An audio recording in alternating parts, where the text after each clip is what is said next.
Hello friends, स्वागत है आपका हमारे इस यूट्यूब चैनल में। आज हम पढ़ने वाले हैं स्ट्रक्चर ऑफ एटम का एक बहुत इम्पोर्टेंट टॉपिक है, एटॉमिक मॉडल्स। किस किस साइंटिस्ट ने एटम को किस तरीके का माना कि एटम कैसा होता है। ठीक है, तो शुरुआत करते हैं एटॉमिक मॉडल्स की। तो स्ट्रक्चर ऑफ एटम का जो टॉपिक है जो आज हम पढ़ने वाले हैं वो है एटॉमिक मॉडल्स। एटम के मॉडल किस तरीके से माने गए हैं। ठीक है, जो सबसे पहला एटॉमिक मॉडल आया वो आया जे थॉमसन का। J Thomson atomic model. अब ये जे थॉमसन का एटॉमिक मॉडल क्या था, ध्यान से सुनिएगा, क्योंकि जो एटम के स्ट्रक्चर पढ़ना शुरू किया वो सबसे पहले जे थॉमसन ने ही शुरू किया। ठीक है, अब इस जे थॉमसन के आप टाइम को समझिए, इसने कब डिस्कवर किया एटम का स्ट्रक्चर। तो जे थॉमसन ने जब एटम का स्ट्रक्चर बताया तो उसको ये पता था कि एटम फर्दर एक और चीज़ से बना है, वो है इलेक्ट्रॉन। बताया था ना कि इसने अपना एक्सपेरिमेंट किया था, कैथोड रे एक्सपेरिमेंट 1890s के आसपास में। तो उसमें पता चला कि भैया एटम भी किससे मिलके बना है, आपका इलेक्ट्रॉन से मिलके बना है। और साथ ही साथ उसी टाइम पे ये भी पता चला कि एटम में कोई ना कोई पॉजिटिव चार्ज का पार्टिकल भी होता है, कोई ना कोई पॉजिटिव चार्ज का पार्टिकल होता है। भले ये गोल्डस्टीन ने डिस्कवर किया, बट ये पता था, लगभग एक ही टाइम पे डिस्कवर हुए हैं कि एटम इलेक्ट्रिकली न्यूट्रल होते हैं। उनमें अगर इलेक्ट्रॉन नेगेटिव चार्ज का होता है तो पॉजिटिव चार्ज का कुछ ना कुछ होता है। ठीक है, कुछ ना कुछ इसलिए होता है बिकॉज सबका पॉजिटिवली चार्ज एक जैसा नहीं होता है, सबके लिए e upon an positive charge अलग अलग होता है। हाँ, नेगेटिव चार्ज सबका सेम होता है, वो इलेक्ट्रॉन ही होता है। ठीक है, तो थॉमसन ने इसी के हिसाब से अपना एक मॉडल बनाया। ध्यान से सुनिएगा, उसने क्या बोला, थॉमसन मॉडल का क्या है कैरेक्टरिस्टिक। थॉमसन ने बोला कि जो हमारे पास एटम है वो आपका एक तरीके से हार्ड स्फीयर है। ठीक है, एटम जो अपना एटम है आपका हार्ड स्फीयर है, और hard sphere of positive charge, hard sphere of positive charge. अब ध्यान से देखिएगा, ये hard sphere of positive charge का मतलब क्या है कि एटम में जो पूरा का पूरा एरिया है, ये पूरा का पूरा एरिया एटम में पॉजिटिव चार्ज से फिल्ड है। एटम अगर आपका एक गोल स्फीयर है तो उस गोल स्फीयर के अंदर का सारा चार्ज पॉजिटिव चार्ज है। ठीक है, और इसमें जो ये पॉजिटिव चार्ज है ये यूनिफॉर्मली डिस्ट्रीब्यूटेड होता है। यूनिफॉर्मली मतलब हर जगह एक जैसा, यूनिफॉर्मली डिस्ट्रीब्यूटेड। जितना पॉजिटिव चार्ज इस रीजन में होगा उतना ही पॉजिटिव चार्ज इस रीजन में, उतना ही इस रीजन में, हर जगह पॉजिटिव चार्ज इक्वली डिस्ट्रीब्यूट होगा। इस पूरे एटम के अंदर पॉजिटिव चार्ज हर जगह एक जैसा होगा। और इसमें फिर नेगेटिव चार्ज के लिए इलेक्ट्रॉन्स हैं। ये इलेक्ट्रॉन है जो मैंने नेगेटिव चार्ज बताया, ये आपका इलेक्ट्रॉन है। और ये जो इलेक्ट्रॉन्स हैं, electrons are less uniformly distributed, less uniformly distributed. ठीक है, पूरा एटम जो है वो पॉजिटिव चार्ज का है, और इनके अंदर जो ये इलेक्ट्रॉन्स हैं ये less uniformly distributed. Less uniformly मतलब कहीं भी हो सकते हैं, उसका कोई खास फिक्स पोजीशन नहीं है। समझ में आ गया। अब ये मॉडल अगर आप रियल लाइफ में देखोगे तो कुछ ऑब्जेक्ट से मिलता है। जो सबसे कॉमन ऑब्जेक्ट है जिससे मिलता था वाटरमेलन। वाटरमेलन भी ऐसा ही होता है ना, पूरा का पूरा स्फेयर है, उस स्फेयर में लाल हिस्सा होता है रेड कलर का, तो वो रेड कलर आप मान लो पॉजिटिव चार्ज। उसके अंदर सीड्स होते हैं, तो सीड्स किसके जैसे होंगे, इलेक्ट्रॉन के जैसे होंगे। तो ये बहुत हद तक वाटरमेलन मॉडल से मिलता है। और एक और नाम से भी मिलता है, plum pudding model. Plum pudding model क्या होता है आपका, ये मान लो ये कुछ स्पेस है, कोई भी स्पेस, इस पूरे स्पेस में आपका पॉजिटिव चार्ज है और इसमें पुडिंग्स हैं ये। ठीक है, कहीं पर भी हो सकते हैं, उसका कोई फिक्स लोकेशन नहीं है। तो ये बन गया आपका एटम। ये जे थॉमसन का आपका एटम का मॉडल है। उसके अकॉर्डिंग जो आपका एटम है वो आपका एक हार्ड स्फीयर है पॉजिटिव चार्ज का, जो यूनिफॉर्म पॉजिटिवली चार्ज डिस्ट्रीब्यूटेड है और जो आपका इलेक्ट्रॉन है वो नेगेटिवली चार्ज है। ये किसका एक्सपेरिमेंट है, सॉरी कि किसका मॉडल है, थॉमसन का मॉडल है।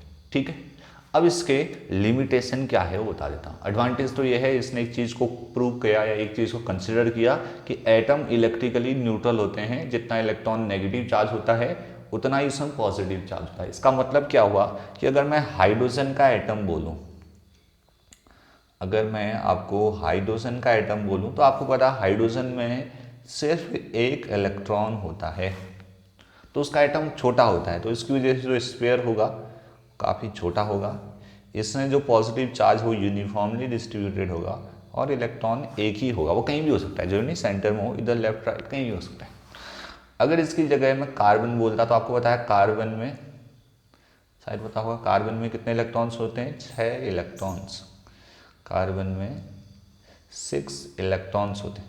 ठीक है, तो आपका कार्बन का जो इलेक्ट्रॉन 6 है तो थोड़ा सा साइज में बड़ा होगा एटम, उसमें ये पूरा का पूरा चार्ज होगा आपका पॉजिटिवली चार्ज, 6 इलेक्ट्रॉन एक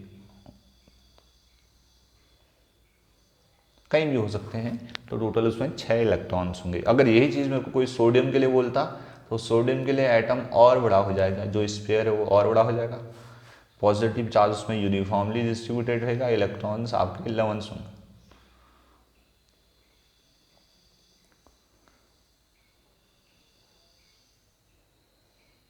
ठीक है, एक और होगा, ठीक हो गया।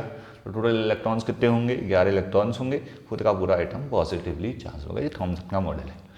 अब इसके ड्रॉबैक्स डिस्कस करते हैं कि इस मॉडल में आखिर कमियां क्या क्या हैं, किस इस थॉमसन के मॉडल का टोटल क्या फेलियर है उसको डिस्कस कर लेते हैं। ठीक है, चलिए फिर देखते हैं।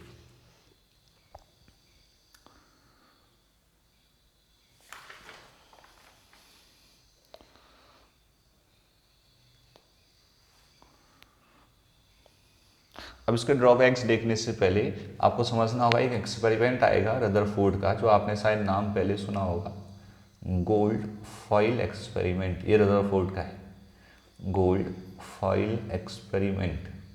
तो गोल्ड फॉइल एक्सपेरिमेंट क्या है, उसने एक सिंपल सा सेटअप बनाया, ध्यान से देखिएगा किस तरीके का सेटअप है, उसने एक्सपेरिमेंट कैसे किया वो समझते हैं। ठीक है, उसने एक सोर्स रखा रेडियो एक्टिव। अब रेडियो एक्टिव क्या होता है, ऐसे जिनका न्यूक्लियस अनस्टेबल होता है, जो कंटिन्यूसली टूटते रहते हैं, उसको रेडियो एक्टिव सब्सटेंस बोलते हैं। एक सोर्स रखा रेडियो एक्टिव सब्सटेंस का, ध्यान से देखिएगा,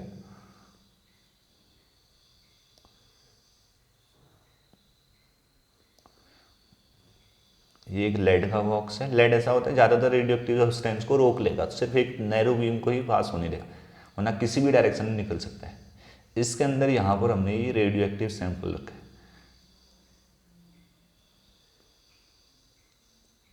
रेडियो एक्टिव कंपाउंड बोल देते हैं, चलो ठीक है।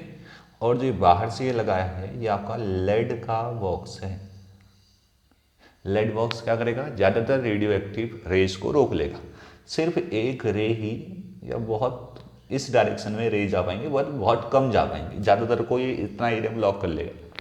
गुड एब्जॉर्बर होता है लेड। ठीक है, फिर उसके बाद मैंने यहाँ पर एक स्लिट लगा दी। स्लिट मतलब होता है बहुत पतली सी डिस्क टाइप की, जिसके बीच में बहुत छोटा सा होल लगा। तो अगर बाई चांस यहाँ से थोड़ी बहुत ज़्यादा रेज भी आए, ऐसे एक ऊपर एक नीचे ऐसे बहुत सारी रे आए, तो ये स्लिट उनको रोक देगा। सिर्फ एक बहुत पतली narrow beam of alpha particles आगे जा पाएगी, narrow beams of alpha particles आगे जा पाएगी। ठीक है, फिर उसके बाद इसकी वेलोसिटी बढ़ाने के लिए, अल्फा पार्टिकल की वेलोसिटी बढ़ाने के लिए उसने इलेक्ट्रिक फील्ड लगाया। मैं उसको नहीं दिखा रहा हूँ, फिर ध्यान से देखिएगा। इसको डायरेक्ट आपका ये एक गोल्ड की फॉइल पे टकराने दिया। ये आपका जो मैंने बनाया है ये आपका गोल्ड फॉइल है। फॉइल किसको बोलते हैं आपको पता होना चाहिए, बहुत पतली सी जो आपकी थिन लेयर का कोई चीज़ है उसको हम फॉइल बोलते हैं, बहुत पतला सा। ठीक है, गोल्ड का एक बहुत पतली सी आपकी लेयर टाइप की होगी, तो उसको हमने गोल्ड फॉइल बोल दिया। ठीक है, अब है कि अल्फा पार्टिकल हमको दिखाई नहीं देता नेक्ड आई से, तो इसको डिटेक्ट करने के लिए कि ये अल्फा पार्टिकल आखिर गया कहाँ, कौन सी डायरेक्शन में जा रहा है, तो हमने इसके चारों ओर एक स्क्रीन लगा दी ZNS की, ये इसके चारों ओर ZNS की स्क्रीन लगा।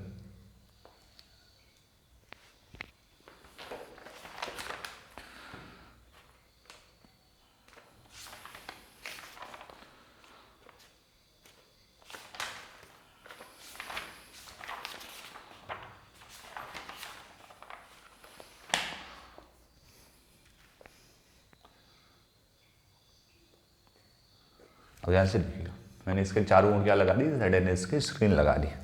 जब ये अल्फा पार्टिकल स्टेट जाएगा, यहाँ पर टकराएगा तो यहाँ पर एक स्पॉट क्रिएट करेगा।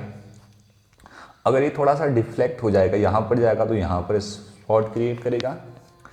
अगर ये थोड़ा और डिफ्लेक्ट हो जाएगा तो यहाँ पर जाके यहाँ पर डिटेक्ट करेगा।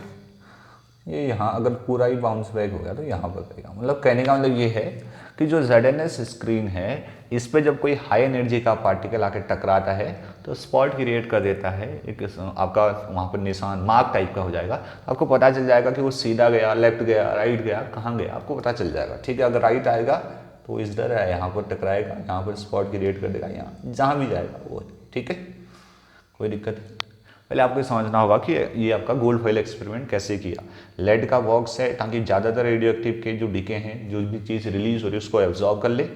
रेडियो एक्टिव से अल्फा पार्टिकल की बीम निकली, उसको फिल्टर करने के लिए यहाँ पर हमने एक स्लिट लगा दिया। स्लिट से बहुत कम, बहुत पतली सी narrow beam of alpha particle जाएगी, गोल्ड फॉइल पर टकराएगी।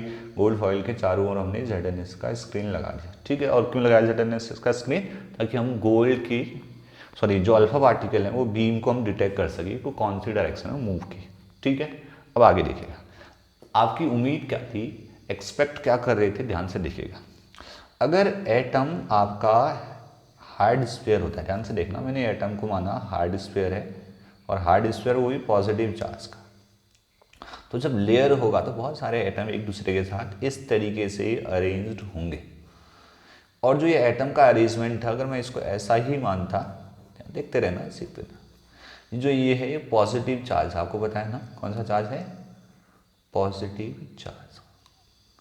तो जब यहाँ से अल्फा पार्टिकल आएगा, अल्फा पार्टिकल आएगा तो क्या होगा, अल्फा पार्टिकल भी आपका पॉजिटिव चार्ज का ही होता है। तो ये पॉजिटिव चार्ज को रिपेल करेगा, इसको थोड़ा बहुत इस डायरेक्शन में बेंड हो जाना चाहिए। ठीक है, जो दूसरा अल्फा पार्टिकल आएगा उसको इस डायरेक्शन में, ये तो सामने ही आगे बिल्कुल, तो उसको इस डायरेक्शन में वापस आ जाना चाहिए। ठीक हो गया। अगर कोई अल्फा पार्टिकल बिल्कुल सामने आ गया तो वो कंप्लीटली बाउंस बैक हो जाएगा लगभग। कोई इस डायरेक्शन में आया तो उसको थोड़ा सा इधर तो पार तो नहीं जा पाएगा, उसको इस डायरेक्शन में वापस आ जाना चाहिए। ठीक है, सेम यहाँ पर है, इसको इधर वापस आ जाना चाहिए, इसको टकरा के बिल्कुल लगभग बाउंस्ड बैक आ जाना चाहिए, ये थोड़ा सा इधर को डिफ्लेक्ट हो जाना चाहिए। तो कुल मिला के ऐसा होना चाहिए था, सिर्फ बहुत ही कुछ पार्टिकल, ये जो बीच जाएगा इसको बहुत कम रेडिएशन, और कुछ पार्टिकल आपके स्टेट अनडिफ्लेक्टेड जाने चाहिए, अनडिफ्लेक्टेड जाने चाहिए। ये ऐसा एक्सपेरिमेंट का हमको उम्मीद थी कि अगर ये गोल्ड फॉइल एक्सपेरिमेंट में एटम ऐसे होते हैं तो आपका यहाँ से एटम पार, इसके अंदर से अल्फा पार्टिकल जा नहीं सकता। अल्फा पार्टिकल सिर्फ तभी जा सकता है सामने से, ये जब ये बीचों बीच दोनों एटम के बीच से निकल जाए, जो बीच में थोड़ी सी खाली जगह होगी, बहुत कम मिनिमम जगह होगी, उधर से निकल जाए तो हमारा अल्फा पार्टिकल सीधा जा सकता है। तो उम्मीद क्या थी, मिनिमम बहुत ही कम पार्टिकल हमारे सीधे जाएंगे और मोस्ट ऑफ पार्टिकल हमारे या तो बाउंस्ड बैक हो जाएंगे, बाउंस लगभग पूरा वापस आ जाएंगे, या आपके डिफ्लेक्टेड होंगे, डिफ्लेक्ट होंगे, मुड़ जाएंगे। ये हमको उम्मीद ज़्यादा थी कि ऐसा होना चाहिए, और ऐसा कि पास होने के चांसेस बहुत कम थे। ठीक है, लेकिन जब हमने एक्सपेरिमेंट किया तो हमको पता चला गलत हो गया। अनडिफ्लेक्टेड, ध्यान से पता चाहिए चला कि अनडिफ्लेक्टेड गए मोस्ट ऑफ पार्टिकल्स, ज़्यादातर पार्टिकल, मोस्ट ऑफ पार्टिकल।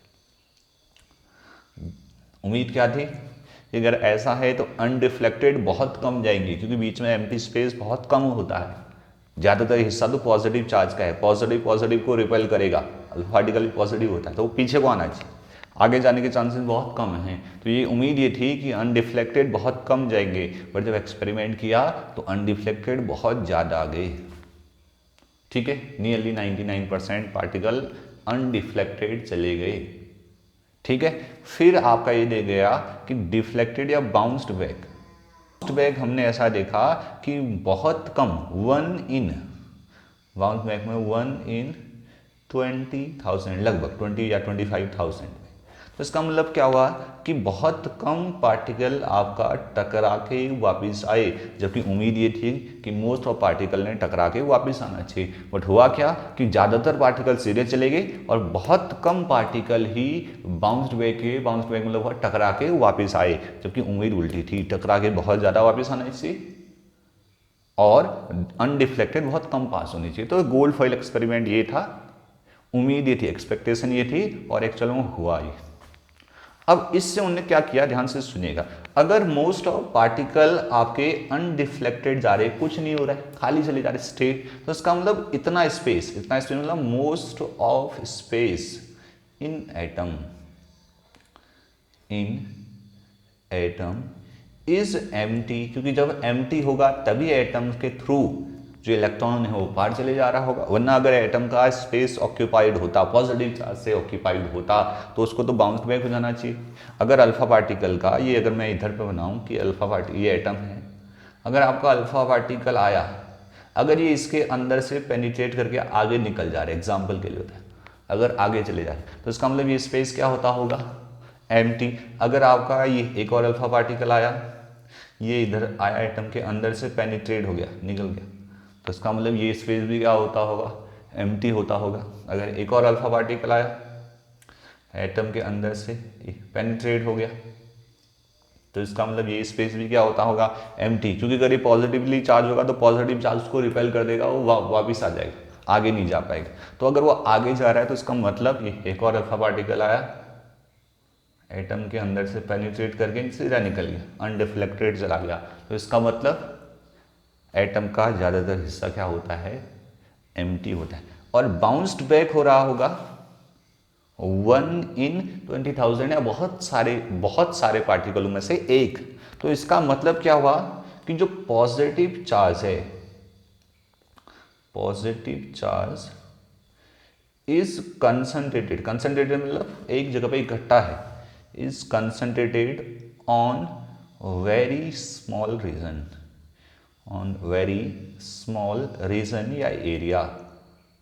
ठीक है, तो जो पॉजिटिव चार्ज हम सोच रहे थे कि पूरा मॉलिक्यूल में, ऐसा नहीं है, होता तो ज़्यादातर पार्टिकल को पीछे वापस भेज देता, ऐसा नहीं है। ये पॉजिटिव चार्ज एक बहुत छोटे एरिया में कंसंट्रेटेड है।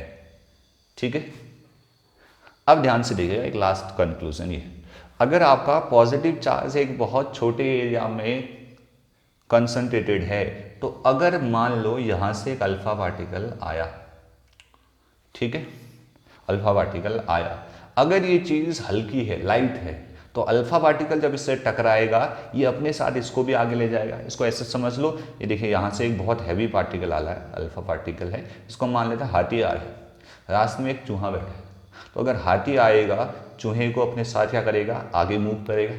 तो अगर ये हल्का होगा तो ये इसके साथ आगे चले जाएगा, अल्फा पार्टिकल भी आगे आएगा और इसका न्यूक्लियस भी आगे आ जाएगा। समझ में आया? अगर ये एटम में अल्फा पार्टिकल की बीम मैंने डाली, अगर अल्फा पार्टिकल की बीम इस न्यूक्लियस से टकराएगी, अगर ये न्यूक्लियस हल्का होता तो ये न्यूक्लियस को लेके आगे चले जाता, न्यूक्लियस भी आगे उड़ जाता, न्यूक्लियस भी आगे इसके साथ चले जाता, अल्फा पार्टिकल के साथ ये भी आगे चले जाता। लेकिन ऐसा नहीं हो रहा है, अल्फा पार्टिकल टकरा के वापिस आ रहा है। सही है? अब बताइए, ऐसा तो पॉसिबल नहीं है कि यहाँ से हाथी आई, चूहे से टकराए और चूहा उसको वापस रिफ्लेक्ट बैक कर दे, ऐसा नहीं हो सकता, क्योंकि चूहा लाइट है, अगर हाथी उससे टकराता तो दोनों आगे चले जाते। अब ऐसा कभी पॉसिबल है कि जब यहाँ से जो पार्टिकल आ रहा हो वो लाइट हो और जो वहां पर है वो हैवी हो, यहाँ से चूहा आ रहा हो, दौड़ लगाई, हाथी से टकराया, हाथी आगे जाएगा? नहीं जाएगा ना। जब चूहा टकराएगा तो हाथी के साथ टकराने से हाथी को कोई फर्क नहीं पड़ेगा, न्यूक्लियस को कोई फर्क नहीं पड़ेगा, क्योंकि ये हैवी है। लेकिन जो चूहा है जितनी स्पीड से आकर टकराएगा उतनी ही स्पीड से वो बाउंस बैक हो जाएगा। ये आप करते हैं, बॉल खेलते हैं आप, कोई भी बॉल है उसको जब आप वॉल पे मारते हैं, दीवार पे मारते हैं, तो वो टकराती है और उसी स्पीड से वो वापस आ जाती है। यही अल्फा पार्टिकल के साथ हुआ। तो वेरी स्मॉल रीजन एंड साथ में एक और चीज and most of mass of atom and most of mass of atom is located on that is located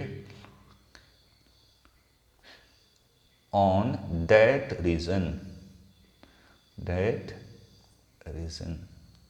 ठीक है।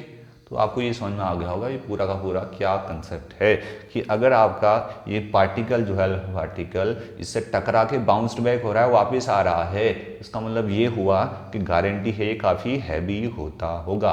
अगर ये आपका हल्का होता तो अल्फा पार्टिकल जब इससे टकरा था, ये टकरा के जब अल्फा पार्टिकल टकरा था, अगर ये हल्का होता लाइट होता तो अल्फा पार्टिकल के साथ ये आगे निकल जाता, लेकिन ये हैवी है। ठीक है, तो इस तरीके से आपका गोल्ड फॉइल एक्सपेरिमेंट ने प्रूव किया कि एटम जैसा थॉमसन ने कहा था वैसा नहीं होता है। थॉमसन ने बोला था कि एटम तो पूरा पॉजिटिव चार्ज का होता है, बट गोल्ड फॉइल एक्सपेरिमेंट में पता चल गया कि एटम पूरा पॉजिटिव चार्ज का नहीं होता है। ठीक है, अब आई बात हमारे ये गोल्ड फॉइल एक्सपेरिमेंट किया था रदरफोर्ड ने। तो गोल्ड फॉइल एक्सपेरिमेंट किया आपका रदरफोर्ड ने, गोल्ड फॉइल एक्सपेरिमेंट रदरफोर्ड ने किया। तो रदरफोर्ड का अपना मॉडल आया, इसने थॉमसन को तो गलत प्रूव कर दिया, अपना मॉडल भी दिया। अब मैं बताता हूं कि इसका मॉडल क्या है, रदरफोर्ड का मॉडल क्या है। तो शुरू करते हैं रदरफोर्ड एटॉमिक मॉडल को। रदरफोर्ड ने जब जे थॉमसन का मॉडल को गलत प्रूव किया तो फिर उसने अपना एक मॉडल दिया। अब कैसे दिया, ध्यान से सुनना। पहला तो ये उसने जो ऑब्जर्वेशन देखा था उसमें कि most of particles, most of alpha particle, आपको भी याद हो गया होगा मोस्ट ऑफ अल्फा पार्टिकल क्या हुए, बाउंस बैक हुए कि अनडिफ्लेक्टेड पास हुए। Most of alpha particle pass हुए अनडिफ्लेक्टेड। अगर most of alpha particle undeflected pass हुए तो इसका मतलब मोस्ट ऑफ स्पेस क्या होगा, most of space is empty. ठीक है, पहला रूल ये समझ में आ गया आपका, जो रदरफोर्ड का एटॉमिक मॉडल का पहला का जो रूल है कि most of space of an atom is empty. दूसरा, all positive charge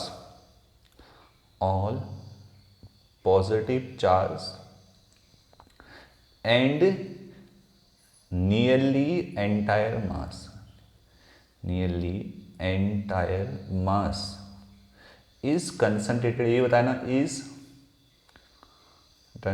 is concentrated in very small region, और उस रीजन को उसने एक नाम भी दिया कॉल्ड, शायद आपको अब तो ये याद भी होगा, न्यूक्लियस। उसको क्या बोलते हैं, न्यूक्लियस। समझ में आ गया। तो पहला रूल क्या था कि एटम में जो ज़्यादातर हिस्सा है वो पॉजिटिवली चार्ज नहीं है, ज़्यादातर हिस्सा तो एम्प्टी है।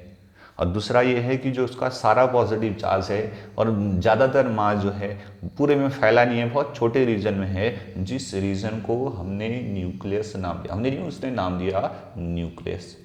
ठीक है, जो उसके बाद थर्ड आया। अब भैया आपको ये तो बताया कि पॉजिटिव चार्ज कहाँ है, न्यूक्लियस में है, तो नेगेटिव चार्ज कहाँ है वो भी समझ लीजिए। रदरफोर्ड ने बोला कि जो इलेक्ट्रॉन है जिनमें नेगेटिव चार्ज होता है, electron revolve around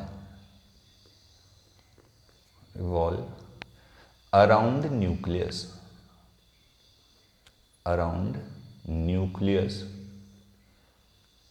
in circular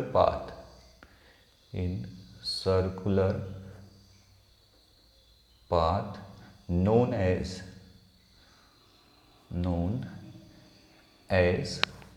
sir आपको पता होगा nucleus circular path, sorry electron जो है न्यूक्लियस के अराउंड सर्कुलर पाथ में घूमता है, नोन एज, उस सर्कुलर पाथ को उसने नाम दिया था ऑर्बिट, नोन एज ऑर्बिट। तो मैं अगर बनाऊं तो एटम का पूरा हिस्सा, जो एटम है उसका पूरा हिस्सा पॉजिटिवली चार्ज नहीं है, एक बहुत छोटा सा हिस्सा पॉजिटिवली चार्ज है, इलेक्ट्रॉन उसके अराउंड ऐसे घूम रहा है। ठीक है, सर्कुलर पाथ में, ये इलेक्ट्रॉन का सर्कुलर पाथ है, इस सर्कुलर पाथ को आपने नाम दिया है ऑर्बिट। और ये पॉजिटिव चार्ज है, इस पॉजिटिव चार्ज को आपने नाम दिया है न्यूक्लियस। क्या नाम दिया है, न्यूक्लियस। ठीक हो गया, कोई दिक्कत है? ये आपका कंसेप्ट है। अब जो इलेक्ट्रॉन है, एक और लास्ट कंसेप्ट है, इलेक्ट्रॉन है आपको बता सकते नेगेटिव चार्ज है। तो नेगेटिव और पॉजिटिव के बीच में जो फोर्स लगता है उसको बोलते हैं इलेक्ट्रोस्टैटिक फोर्स, जो कि अट्रैक्शन होता है, क्योंकि अपोजिट चार्ज है, प्लस और माइनस एक दूसरे को अट्रैक्ट करते हैं। तो ये अट्रैक्शन जो है ये इलेक्ट्रॉन को अंदर पुल करेगा, लेकिन इलेक्ट्रॉन को एक बाहर की ओर भी फोर्स लगता है जिसको आप बोलते हो सेंट्रीफ्यूगल फोर्स, जिसकी वैल्यू होती है mv²/r। ठीक है, तो इलेक्ट्रॉन जब सर्कुलर पाथ में घूम रहा है तो प्लस और माइनस के बीच में अट्रैक्शन लगेगा जिसको इलेक्ट्रोस्टैटिक फोर्स बोलते हैं। लेकिन सर्कुलर पाथ में जो घूम रहा होता है उसमें एक और फोर्स लगता है, उसको बोलते हैं सेंट्रीफ्यूगल फोर्स, mv²/r। तो एक एटम में ये दोनों बराबर होते हैं। इलेक्ट्रोस्टैटिक फोर्स जो प्लस माइनस के बीच में लगता है वो किसके बराबर होता है? सेंट्रीफ्यूगल फोर्स के बराबर। और सेंट्रीफ्यूगल फोर्स के बराबर होने के लिए जो उसकी वेलोसिटी है, जो ये v है ना, वो वेलोसिटी बहुत हाई होनी चाहिए। अगर वेलोसिटी कम हो जाएगी तो सेंट्रीफ्यूगल फोर्स कम हो जाएगा, और सेंट्रीफ्यूगल फोर्स कम हो जाएगा तो आपका ये जो इलेक्ट्रॉन है वो बाहर नहीं जाएगा, वो अंदर को आ जाएगा। इलेक्ट्रॉन धीरे से अंदर को आना शुरू हो जाएगा। ठीक है, अब ये क्यों बताया? बिकॉज ये लिमिटेशंस है। अब ध्यान से सुनना, ये आपका रदरफोर्ड एटॉमिक मॉडल आपको समझ में आ गया। अब होता गया, ध्यान से देखना। अब जो इसके बाद का कंसेप्ट है इसके ड्रॉबैक्स, तो इसके ड्रॉबैक के लिए आपको एक नाम याद करना पड़ेगा, मैक्सवेल। आपने इसका नाम पहले भी सुना होगा, मैक्सवेल का। इसके right hand thumb rule, left hand thumb rule induction के ऊपर है। इंडक्शन बताना क्या होता है? अरे जब इलेक्ट्रिक फील्ड में आप वो रखते हैं, इलेक्ट्रोमैग्नेटिक फील्ड में जब आप किसी कंडक्टिंग वायर को रखते हैं तो उसमें इलेक्ट्रिसिटी, अगर आप फोर्स लगाते हैं तो उसमें इलेक्ट्रिसिटी इंड्यूस हो जाती है। आपने 10th में फिजिक्स में पढ़ा होगा मैक्सवेल का right hand rule, left hand thumb rule, ऐसे पढ़े होंगे। ठीक है, तो ये मैक्सवेल ने इंडक्शन के ऊपर बहुत काम किया। तो ये इंडक्शन के साथ साथ एक मैक्सवेल ने एक रूल बताया कि जब कोई पार्टिकल, चार्ज पार्टिकल जब मूव करता है, घूमता है, एक जगह से दूसरी जगह जाता है, तो ये अपनी एनर्जी जो है, अपनी एनर्जी को लॉस करता है, रेडिएट करता है, लूज करता है in form of EM wave, in the form of EM wave. EM wave का मतलब इलेक्ट्रोमैग्नेटिक वेव। चार्ज है तो इलेक्ट्रिक होगा, इलेक्ट्रिक चार्ज है तो साथ में मैग्नेटिक फील्ड भी होगा। तो इलेक्ट्रिक और मैग्नेटिक फील्ड जिसमें दोनों होते हैं उसको इलेक्ट्रोमैग्नेटिक वेव बोलते हैं। तो जब कभी चार्ज पार्टिकल मूव करता है तो अपने साथ वो ईएम वेव को बनाता है। तो उस ईएम वेव को बनाने के लिए एनर्जी लॉस होती है। जब किसी की एनर्जी लॉस होती है, किसी मूविंग पार्टिकल की, तो उसकी वेलोसिटी कम हो जाएगी। ध्यान से देखना, वेलोसिटी डिक्रीज हो जाएगी। क्यों? क्योंकि एनर्जी है तो वो तेजी से मूव करेगा। जब एनर्जी ही रेडिएट होगी, एनर्जी ही लॉस होगी in the form of EM wave, या किसी भी फॉर्म में हो जाए, कोई दिक्कत नहीं है, लेकिन किस फॉर्म में होती है? ईएम वेव के फॉर्म में। तो जब एनर्जी रेडिएट होती है, एनर्जी लूज होती है, तो उसकी वेलोसिटी डिक्रीज होगी। और वेलोसिटी डिक्रीज होने से क्या होगा कि जो ये एटम है हमारा, ठीक है, इसकी वेलोसिटी डिक्रीज होने से सेंट्रीफ्यूगल फोर्स जो इसको बाहर की ओर पुल करता था वो भी डिक्रीज हो जाएगा। बिकॉज सेंट्रीफ्यूगल फोर्स किस पर डिपेंड करती है? वेलोसिटी पे डिपेंड करती है। जब सेंट्रीफ्यूगल फोर्स डिक्रीज होना शुरू होगा तो ये इलेक्ट्रॉन धीरे धीरे अंदर को आना शुरू होगा। क्यों? क्योंकि ये फोर्स तो सेंट्रीफ्यूगल फोर्स जो है डिक्रीज हुई, लेकिन अट्रैक्शन तो सेम रहा। तो अट्रैक्शन इसको अंदर को खींचना शुरू करेगा, तो धीरे धीरे ये आपका अंदर को खींचते जाएगा। ये होते रहेगा कंटिन्यूसली। तो ये दोबारा से अपनी एनर्जी को रेडिएट करेगा, टाइम के साथ ये एनर्जी को रेडिएट करते रहेगा, और एक टाइम ऐसा आएगा कि ये न्यूक्लियस में गिर जाएगा। ठीक है, और जैसे ही ये न्यूक्लियस में गिरेगा, एटम जो है आपका कोलैप्स कर जाएगा, एटम डिस्ट्रॉय हो जाएगा। ठीक है, तो इस कंसेप्ट के हिसाब से हर एक एटम की एक डेफिनेट लाइफ टाइम होनी चाहिए कि भैया एक एटम 5 मिनट के लिए एग्जिस्ट करेगा या 10 मिनट के लिए एग्जिस्ट करेगा, लेकिन एक डेफिनेट टाइम होना चाहिए इनडेफिनेट टाइम एटम को स्टेबल नहीं होना चाहिए कि वो हमेशा बना रहेगा, ऐसा नहीं होना चाहिए। एटम को कभी ना कभी अपने आप से डिस्ट्रॉय होना चाहिए अगर रदरफोर्ड का एटॉमिक मॉडल सही है और मैक्सवेल की थ्योरी सही है। कि मैक्सवेल की थ्योरी बोलता है कि चार्ज पार्टिकल जब मूव करता है तो एनर्जी को रेडिएट करता है, लूज करता है in form of EM waves. ठीक है, हमको पता है मैक्सवेल की थ्योरी बहुत सही है, बिल्कुल करेक्ट है। आपने 10th में पढ़ लिया होगा, इंडक्शन के बहुत सारे रूल पढ़े होंगे, कैसे इलेक्ट्रिक मोटर काम करती है, कैसे आपका जनरेटर काम करते हैं, वो बहुत हद तक इंडक्शन पे ही बेस्ड हैं। तो इंडक्शन के लिए जब चार्ज पार्टिकल मूव करता है तो अपनी एनर्जी को रेडिएट करता है इलेक्ट्रिकल एंड मैग्नेटिकल वेव के फॉर्म में, EM वेव के फॉर्म में। और EM वेव की वजह से अगर एनर्जी रेडिएट हुई, एनर्जी लॉस हुई, तो एनर्जी डिक्रीज हुई, वेलोसिटी भी डिक्रीज होगी, सेंटीमीटल फोर्स डिक्रीज होगा। सेंटीमीटल फोर्स डिक्रीज होने से एटम का जो इलेक्ट्रॉन है वो स्पाइरल पाथ फॉलो करेगा, एक दिन न्यूक्लियस में गिर जाएगा। ऐसा होता नहीं है, इसलिए ये मॉडल गलत है। ये किसने प्रूव किया? मैक्सवेल ने ये चीज़ कंक्लूड किया, बताया कि भैया रदरफोर्ड का मॉडल भी गलत है। तो अभी तक 2 मॉडल आए, थॉमसन का और रदरफोर्ड का, दोनों मॉडल गलत है। ठीक है, अब हम इसके बाद अगला जब मॉडल पढ़ेंगे तो पढ़ेंगे बोहर का एटॉमिक मॉडल। तो बोहर ने एटम को कैसे डिफाइन किया और उसके मॉडल के क्या क्या एडवांटेज हैं वो भी पढ़ने की कोशिश करेंगे। ठीक है, अब वो होगा नेक्स्ट लेक्चर में। अभी के लिए आपको रदरफोर्ड का एटॉमिक मॉडल समझ में आ गया होगा, कोई दिक्कत? चलिए इसको पढ़िएगा, अब हम नेक्स्ट पढ़ते हैं।